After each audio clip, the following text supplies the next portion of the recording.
Hello, good morning guys. Sabong Luzon Bis. Dito na sa aking mga subscribers, sa aking mga followers, sa aking viewers dito sa aking channel, sa aking YouTube Kalyaw Kasabong TV. Maraming salamat talaga sa inyong lahat sa pagsubaybay, sa pag-support sa aking channel, sa aking YouTube Kalyaw Kasabong TV, sa mga content ko, sa aking mga videos pinapakita ko dito ang pag-alaga ko sa manok ng mga sarili kong breed na ginagamit ko sa laro sa labanan sa mga sabon cockpit. Ito na siya kasabong, i-update ko na sa inyo para maniwala kayo sa akin sa totoong sinasabi ko mga content ko sa pagpalahi ng manok, sa pagpili, sa pagbreed, kung paano natin pagparis-parisin ang linyada nga hindi tayo argabyado, hindi tayo puro talo, lamang sa panalo kaysa talo. Ito na siya tinawag ko sweeter breed. Ito siya ang entry ko noong Sabado, noong 8, ito siya ang nanalo. Tinamaan lang sa pakpak dito sa wing band. Ito na siya. Kaya pina-update ko sa inyo, pinapakita ko sa inyo para nga sasabihin na lang puro lang po kwento, wala namang katotohanan, walang prueba, ebidensya. Ito siya, prueba, ebidensya sa inyo. May sugat ito sa liig. Yan, may tahi. Ito siya ang nanalo first fight ko. Ang pang second fight ko, magpakatotoo ko sa inyo, magaling talaga yon, yung pula na yon, mas magaling pa dito sa spar, sa labanan pag i-practice ko sila. Pero yung sinasabi ko sa inyo, kahit ano kagaling sa manok, kapag hindi talaga araw na yung manalo siya, magpatalo talaga yon.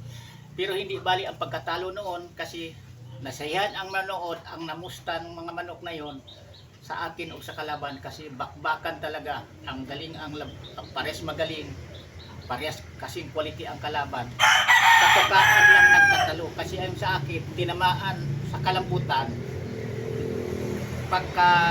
pagkariyo, di na nakatuka sa akin ang kalaban, nakatuka ako 2 beses. Yan totoo, ang galing yung labanan na yun, dahil sa akin ang nakapabaon dito sa likod. Baon na baon, di niya mabunot ang tari.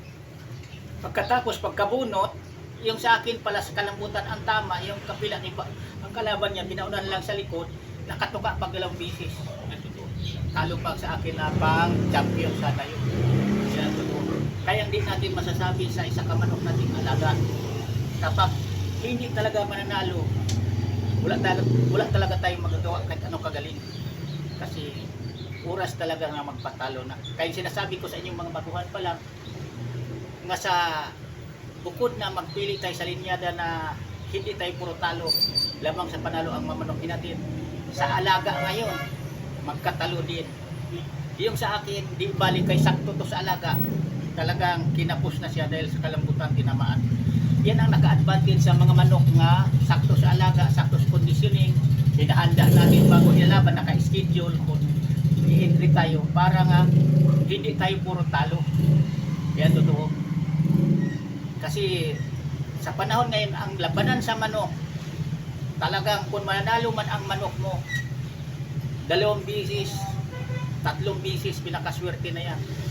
Kasi tinan mo ang nakalaban sa manok ko, magaling din na manok, pero hindi na rin nila mailalaban uli, hindi na mapakinabangan, hindi na mapalahi dahil tukaan lang din ang ipananalo. Yan ang sinasabi ko sa inyo, sa larangan sa ito sa sabo ngayon, kailangan pagalingay na talaga sa manok. Bukod magaling, kung sasabay tayo na yung swerte, katulad nito, siya ang sinabayan lang swerte na talisay ko, ipinanalo niya ang laban. Pero yung manok ko nga isa, hindi niya swerte, hindi siya manalo ang araw na yun, nung Sabado na yun, talagang nagpatalo siya. Kahit ano kagaling, nakatuka pag 2 beses ang kalaban niya, talo pa rin siya, talo pa rin ako. Yan ang totoo. Kaya may advice ko sa inyo, ang sabong talaga, okay to kung marunong talaga tayong magdala. Tulad ko, tumatanda ako sa larangan, sa industriya, sa labanan sa manok, sa pag-breed, pagpalahi. Kailangan unahin talaga natin ang obligasyon, ulit ko to sa inyo, sa ating bawat isa kapamilya. Tulad ko, ang mga anak ko nasiglakihan na, may sariling pamilya na, wala na ko yung obligasyon pa na may iyak pa pag ako'y natatalo pag uwi ko sa bahay na walang gatas, walang makain ng aking mga anak. Totoo pa sa Kaya sa ngayon lumalaban ako kahit saang sabungan basta may budget ako. Kahit wala na nga akong isuportahang mga maliit na mga anak. Ang mga manok ko na isuportahan ko pero di ko pa rin ginagamit ang sinasabi nga bisyo na sabong ko ginawang bisyo ito. Dahil sinabi ko naman sa inyo, tumatanda ako sa intro sa sabong na may tinatandaan ako. Dahil dito sa sabong, kawawa lang tayo dito kapag hindi tayo marunong magdala. Yan to. Kasi may talo, may panalo, pero pinaka-importante talaga nga lamang tayo sa panalo. Sa manmanukin natin, may advice ko sa inyo katulad ng ginagawa ko. Kung may talo man ako pero may panalo, hindi ako nasisiro pag ako'y umiintri. Yan totoo. Dahil marunong akong magkondisyon, maghanda sa manok bago ko ilalaban. At saka ang minamanok ko, pirahi ko, na gagamitin ko nga mga panglaro panglaban yung linyada talaga nga nagdaan sa panalo bago matatalo. Kung may matatalo man, yung sinasabi ko sa inyo, mapakatuto ko sa inyo, may natatalo man ako nga manok na hindi nagdaan panalo, mayroon talaga yan, pero ilan-ilan lang yan, karamihan talaga yan, nagdaan mo ng panalo bago matatalo. Kaya sinasabi ko sa inyo, lamang sa panalo. Patulad nito, nakadalawang bis na ito, diba? Pero buhay siya kasi ang tama nito yung wing ban lang tinamaan na taga sa tari sa kalaban at saka yung liig niya buhay na buhay lang naman ito. Yan ang sinasabi ko sa mga baguhan pa lang na alamin natin ang kulay sa manok na hiyang sa atin na hindi tayo laging natatalo dahil di lahat na kulay ni sa manok hiyang sa atin nagpanalo. Katulad sa akin, totoo ito, sinasabi ko sa inyo, pag ito'y ginagamit ko nga mga sweater gray o pinagparis ko ang pula, kahit di ako mag-champion, pero ang mga ganitong kulay ko, pag ito ang ginagamit ko sa entry ko, lulusot talaga ang mga guys ko.